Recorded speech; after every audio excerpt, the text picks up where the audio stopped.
SDOH are the social determinants of health, and really it's what in the community, what in people's environments that are affecting their health. So the things that we look at are housing. Do they have stable housing? Do they have food?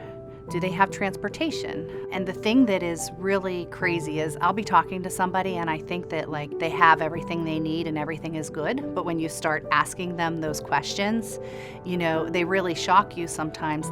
This member came to me as a high-risk pregnancy, so I outreached the member, and it ended up that the member and her boyfriend were unemployed, so they didn't have any income. They didn't have any food. Initially, when I talked to her, she had a history she had bipolar, depression, anxiety, and a suicide attempt. She ended up delivering in her apartment, and so it all happened kind of quick.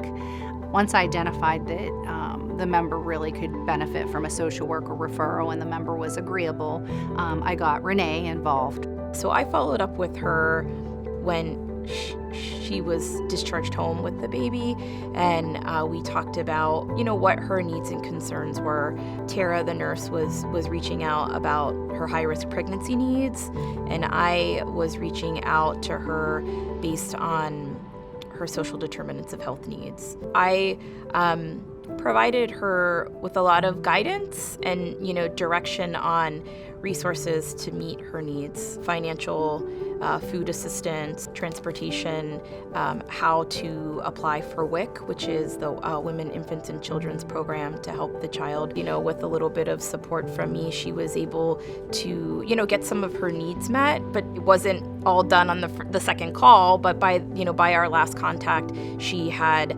all of her benefits squared away, she had resources in place, and she was back to work, and the baby was doing good.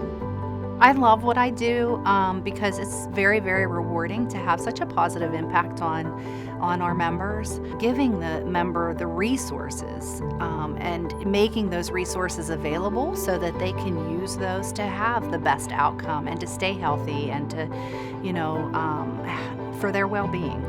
You know, I just try to help people every day.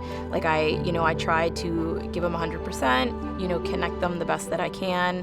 You know, it's just who I am. I'm a social worker, and, you know, I like what I do, and it's rewarding, and I like to, you know, make a difference for people.